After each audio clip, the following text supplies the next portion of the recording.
A car dealership owner stood in his driveway, screaming that the school bus driver was too incompetent to keep his son safe. 3 weeks later, armed men blocked her bus on a quiet stretch of road, and she put the truck into reverse without a second's hesitation. The Riverbend Unified School District ran on routines nobody questioned, and Maggie Doyle liked it that way. Every weekday at 6:45 a.m., she pulled her yellow bus, Route 14, out of the depot in Riverbend, Ohio, coffee in the cup holder, radio tuned low to classic rock, and drove the same 22-minute loop past split-level houses and cul-de-sacs until she reached Lindsay Lane, the neighborhood the other drivers called Mahogany Row, because half the mailboxes belonged to people who owned more cars than most. Families owned. If you enjoy stories of courage, justice, and redemption, subscribe to our channel. Then drop a comment and tell us where you're watching from. We'd love to welcome you. Shoes. She was 51 years old, 5'6", silver threading through brown hair she kept in a simple braid, and she wore the same navy windbreaker every morning, regardless of weather. To the parents waiting at the stops, she was just the bus driver, pleasant, punctual, forgettable. Nobody at Riverbend Elementary knew that Margaret Doc Doyle had spent 11 years as a member of Naval Special Warfare, one of the first women to complete SEAL-adjacent combat support training before the door fully opened, running convoy, security, and personnel recovery operations in places she never talked about. Nobody knew she'd been awarded a Bronze Star with valor she kept in a shoebox, not a frame.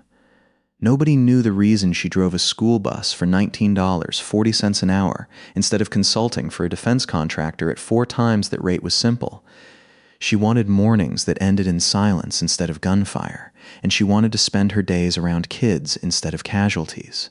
She liked the job. She was good at it, and she never, ever mentioned the other life, until Marcus Wexler decided that wasn't good enough for him. Wexler owned 3 car dealerships, a chain of gyms, and a house on Lindsay Lane with a fountain in the driveway that ran even in winter.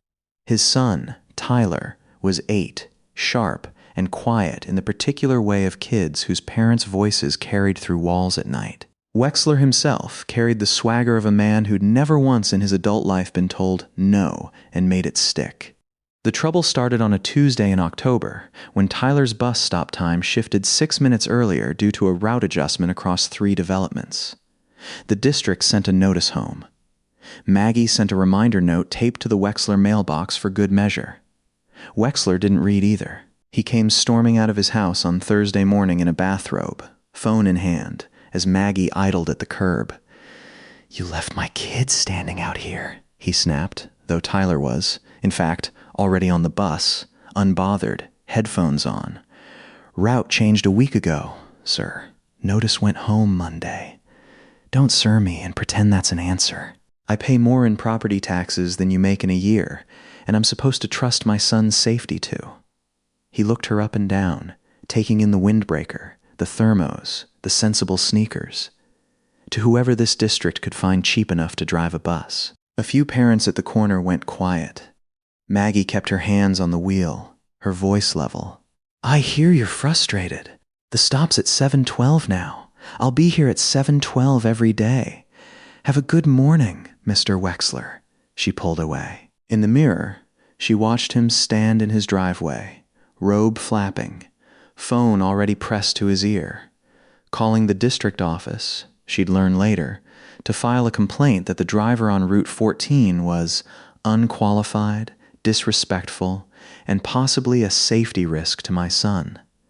The district transportation director, a tired but decent man named Herb Alvarez, called Maggie into his office that Friday. "I know this is garbage," Herb said, sliding the printed complaint across the desk.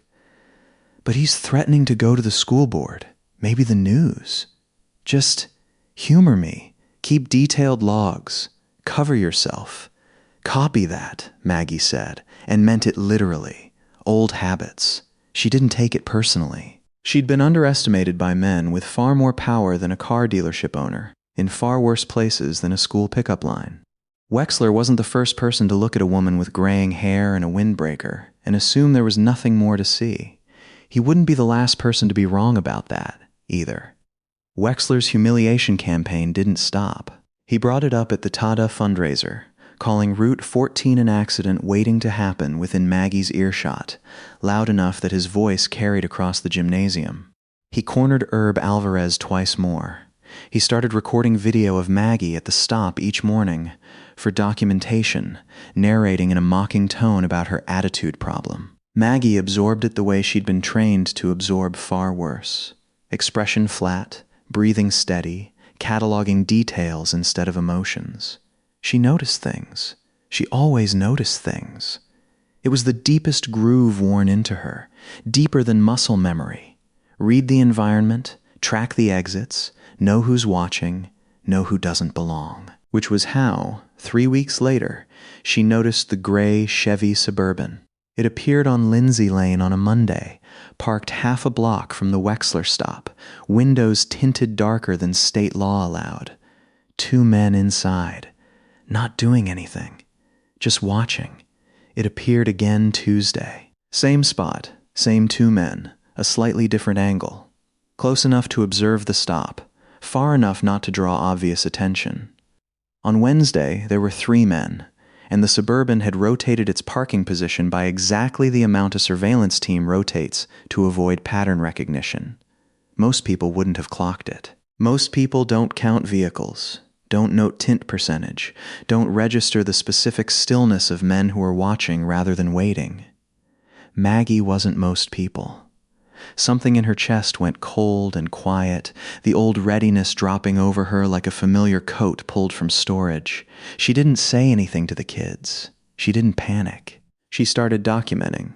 Plate numbers, timestamps, positions. The same disciplined habit that had once meant the difference between a safe convoy and a dead one. On Thursday morning, she made a call. Officer Renee Castillo of the Riverbend PD had worked traffic and school zone patrol for 6 years, and in that time she'd fielded exactly 1 call from a bus driver reporting possible surveillance of a school stop, with grid coordinate precision and plate numbers already logged in a spreadsheet. "Ma'am, I appreciate the detail," Castillo said, standing at the depot that afternoon, scrolling through Maggie's notes. "But this is unusually thorough. You do this for a living or something?" "I pay attention," Maggie said. Castillo looked up. Something about the phrase, the flatness of it, the way Maggie's eyes had already swept the parking lot twice while they talked, tripped a wire in Castillo's memory. Her uncle had done 2 tours with the Army, and there was a specific quality to how certain veterans held a room. A stillness, an economy of movement, the sense that nothing was wasted, not words, not glances. "You served," Castillo said, not a question. Maggie's jaw tightened, just slightly. "Long time ago." "What branch?" "Officer Castillo, I appreciate you taking this seriously. Can we focus on the Suburban?" Castillo let it go, for now, but she ran the plates that night, registered to a Shell logistics company in Cleveland with no online footprint older than 4 months. She flagged it up the chain. Nothing came back fast enough. By Friday, the Suburban was gone. Maggie almost believed it was over. She was wrong. The following Monday started like any other.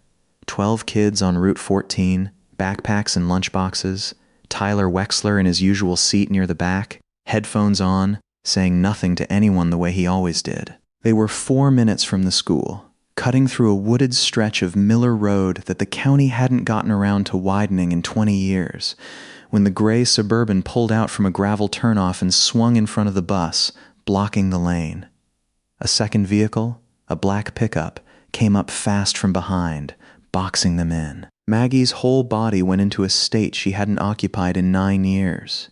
Not panic, the opposite of panic, a cold, clean silence where thought moved faster than fear. "Everybody down. Seats. Now," she said, voice pitched to cut through 12 kids' worth of noise without sounding like a scream, because screaming causes freezing, and she needed movement, not freezing. They obeyed instantly. The tone did that, the certainty in it. 3 men climbed out of the Suburban, one with a photograph in hand, all 3 with pistols, not yet raised but visible at their sides. Maggie caught the details in half a second. Tactical vests under civilian jackets, professional movement, not gangbangers, not random. Hired. "We need the Wexler kid," the lead man called out, stepping toward the bus door. "Nobody else needs to get hurt. Maggie didn't open the door." Instead, she threw the bus into reverse. The pickup behind her wasn't braced for it.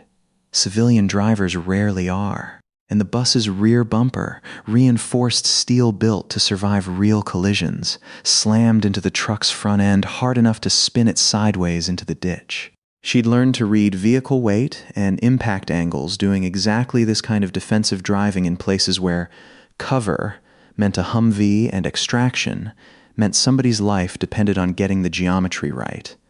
The Suburban's driver, startled, tried to reposition to block again. Maggie cut the wheel hard right, mounted the shoulder, clipped the Suburban's rear quarter panel enough to send it fishtailing off the road without flipping it.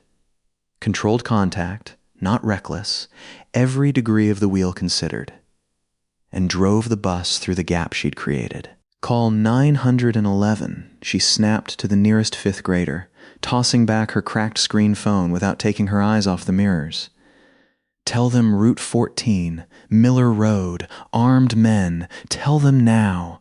Behind her, one gunman fired 2 rounds at the retreating bus.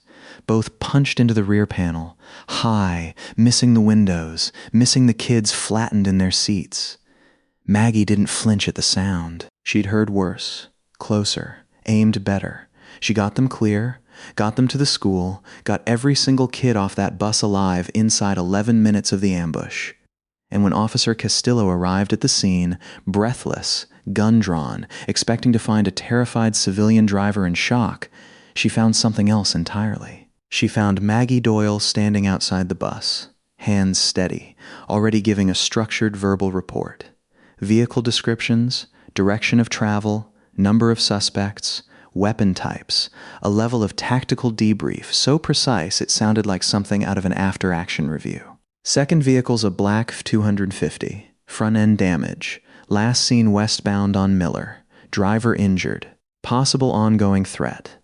Suburban's got at least 2 occupants still mobile, 1 wounded. They'll need immediate medical or they'll bleed out in that ditch within the hour. Castillo stared at her. "Ma'am, how do you know all that?" Maggie looked at her, and for the first time in 3 months, she didn't deflect. Petty Officer, First Class Margaret Doyle, retired. 11 years, Naval Special Warfare Support, Personnel Recovery. "I know, because I've done this before.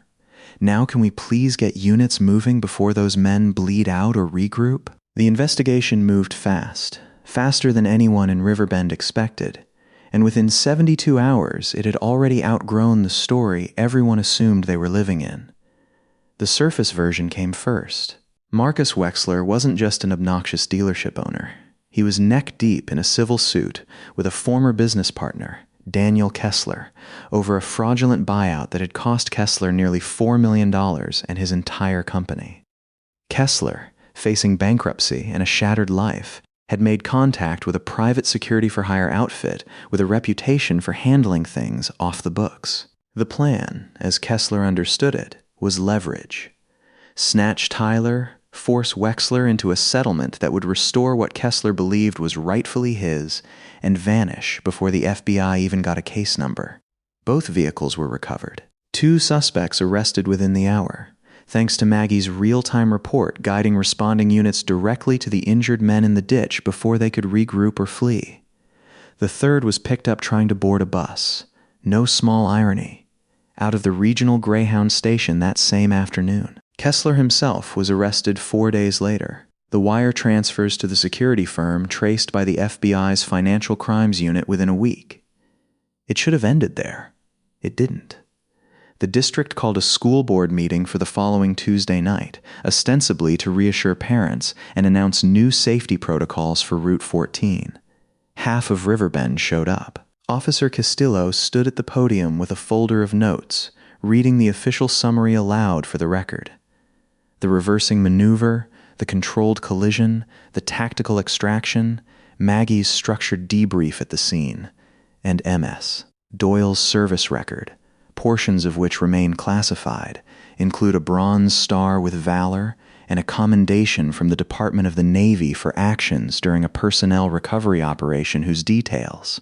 The side door opened. A man in a plain gray suit walked in without ceremony, flanked by two others who stayed near the wall, and made his way to the front before Herb Alvarez could even ask who he was. He set a slim black case on the table beside the podium and addressed the board directly, his voice pitched for a much smaller room than the one he was in. "My apologies for the interruption. Special Agent Liaison, Department of Defense, Office of Special Investigations. I need 30 seconds, and then Officer Castillo can continue." The gymnasium went dead silent in the particular way a room goes silent when everyone senses, before they understand why, that something has just changed shape. "The firm Daniel Kessler hired," the liaison said, "has been under joint FBI DOD surveillance for 11 months. It isn't a private security outfit. It's a front for a foreign-linked data brokering network that identifies former and active duty adjacent special operations personnel who've gone off the grid.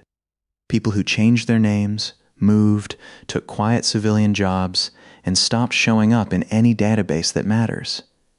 They sell that information to whoever's buying." He let that sit for a second before he continued. Kessler believed he was purchasing a kidnapping for leverage operation. In reality, he was purchasing cover. His grievance with Mr. Wexler gave the firm a plausible, prosecutable, entirely deniable reason to stage an incident on a residential school route. A route we have confirmed they'd been surveilling for 6 weeks prior to any contact with Kessler. Weeks before Kessler ever called them. Herb Alvarez, at the board table, went pale. I'm sorry, are you saying?" "I'm saying Tyler Wexler was never the primary objective," the liaison said. "He was the pretext, the mechanism that guaranteed a specific bus on a specific route would be on Miller Road at a predictable time, with a driver they had already identified through pattern-of-life surveillance as a person of interest." He turned, for the first time, toward the back of the gymnasium, where Maggie stood near the exit doors out of old habit, close to the aisle, close to the exit. Because of who was driving it, every head in the room turned with him. Maggie didn't move. She'd known, somewhere under the calm, from the moment she'd clipped that Suburban's quarter panel, and felt how practiced the driver's evasive correction had been. Too practiced for hired muscle running a snatch and grab. Professionals reacting to a professional. Not amateurs caught off guard by an angry mom in a windbreaker. She'd filed it away to examine later, the way she'd filed away 1,000 details in 11 years that she hadn't had the luxury of processing in the moment. Later had arrived, in front of the entire town. "Miss Doyle," the liaison said, not unkindly. "Portions of your file are being declassified as of this evening, given the operational necessity of this disclosure. I won't read details that remain restricted, but I can confirm the firm had a name for you, a file on you, before Marcus Wexler ever came storming out of his house in a bathrobe. You weren't caught in the middle of somebody else's grudge match, ma'am. You were the objective. Tyler being on that bus is what got you to Miller Road on schedule." The gymnasium didn't gasp so much as exhale, all at once. A held breath finally let go. Maggie felt every eye in the room land on her. Parents she waved to every morning. Kids she knew by name and birthday. Herb Alvarez looking like a man watching his life's most ordinary employee turn out to be something out of a file he'd never be cleared to read. She thought about deflecting one more time, the old reflex, the 11 years of training that said, minimize, redirect, protect the information. Then she thought about the 12 kids who'd been on that bus, who deserved, if nothing else, the truth from the person who'd kept them alive. She walked to the front of the gymnasium, past rows of neighbors who'd known her for 3 years and hadn't known her at all, and she stood beside Officer Castillo and the man in the gray suit, and she spoke plainly, the way she'd have delivered a debrief to command. "I'm not going to confirm what's still classified, because that's not mine to give away, even now," she said. "But I'll tell you what I can. For 11 years, I did work that put me on lists I never asked to be on. When I got out, I didn't hide because I was ashamed of anything. I hid because staying invisible was the only way to make sure the people I loved, and eventually, the kids on my bus, never had to carry any of it. I thought I'd done that well enough. I thought Riverbend was far enough from anything that mattered to anyone. She paused, and for the first time, something in her voice caught, just slightly, just human. I was wrong. And because I was wrong, 12 kids ended up on a road with armed men, and Tyler Wexler got used as a door to get to me. That's not something I take lightly. That's not something I'll ever take lightly. She looked at Marcus Wexler, sitting frozen in the third row, hands gripping his knees. Your son wasn't collateral in somebody else's plan by accident, Muster Wexler. He was the bait, because they knew you'd fight with the district. They knew there'd be a paper trail. They knew exactly which bus and which driver and which morning. They built the whole thing around getting me onto Miller Road. Your feud with me is what they used. I'm sorry, that's the truth. You deserve to hear it plainly, same as everyone else in this room. Wexler didn't say anything. He looked, for the first time since anyone in Riverbend had known him, like a man with nothing to leverage and no one to blame. The liaison closed the conversation gently but firmly. The Bureau and this office will be coordinating with local law enforcement going forward, MSA. Doyle's continued safety, and this district's, is now a federal interest, not just a local one. That's all I'm able to share tonight. He nodded once to Castillo, once to Maggie, and left the way he'd come, unhurried, the two men at the wall falling in behind him. The meeting didn't so much end as dissolve into stunned murmurs, parents pulling their kids close, Herb Alvarez calling for order that nobody in the room was in any condition to give him. Marcus Wexler found Maggie in the parking lot afterward, loading kids' abandoned lost and found items into her trunk out of habit because someone had to, even on a night like that one. He stood there a long moment before he spoke. I called you unqualified, he said. His voice had none of its old certainty in it. I called the district. I filmed you. I made your life hell for 6 weeks because I decided, looking at you, that you were beneath my son's safety. And it turns out, he stopped, laughed once, hollow. It turns out the reason any of this happened at all is because of who I was arguing with. My own feud handed them the excuse they needed. You didn't know that, Maggie said. Neither did I. Not until tonight. You saved his life anyway. Even knowing. Even after everything I put you through. He shook his head. Why didn't you just tell me who you were? Tell somebody? Wear it like something people would respect? Maggie considered the question honestly, because it deserved an honest answer. Because the day I need people to know what I did to feel like I matter is the day I stop actually being useful to anyone. I didn't drive a bus to be somebody. I drove a bus because I like kids, and I like quiet mornings, and for 11 years I didn't get many of either. What happened on Miller Road wasn't about being seen, Mr. Wexler. It's just what you do when the job in front of you needs doing. Doesn't matter if the job is combat or driving a school bus, or if it turns out you were the target the whole time instead of some innocent bystander. You show up, you pay attention, and when it matters, you act. Wexler didn't have an answer for that. Most people wouldn't. 6 months later, Route 14 still ran the same 22-minute loop. Maggie still wore the windbreaker, still kept coffee in the cup holder, still remembered every kid's name and most of their birthdays. Tyler Wexler had moved up to the seat directly behind her, and some mornings he talked to her about baseball, and some mornings he didn't talk at all, and she let him have both. A pair of federal vehicles now did an occasional, unannounced pass along Miller Road that nobody in Riverbend was told the reason for, and nobody needed to be. The school board offered her a commendation ceremony. She asked them, politely, to donate the budget for it to the district's mental health counseling fund instead. Marcus Wexler, to his credit, changed. He sat on the Transportation Safety Committee now, quietly, without cameras. He never mentioned the incident to reporters, though 3 different outlets asked, and one national one. When his neighbors gossiped about the SEAL bus driver and the federal case and whatever version of the story had traveled furthest by then, he simply said, "She's not for sale as a story.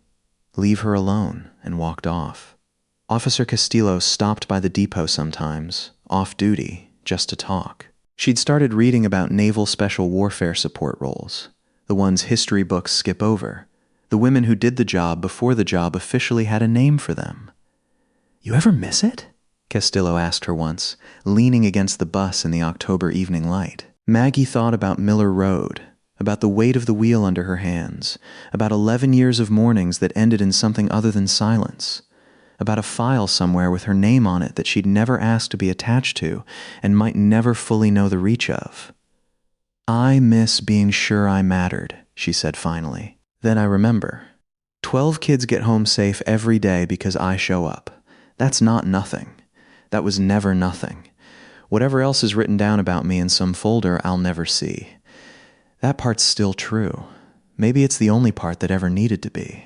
She climbed into the driver's seat, checked her mirrors out of habit that would never fully leave her, and pulled Route 14 out onto the road, into another ordinary morning that only looked ordinary from the outside.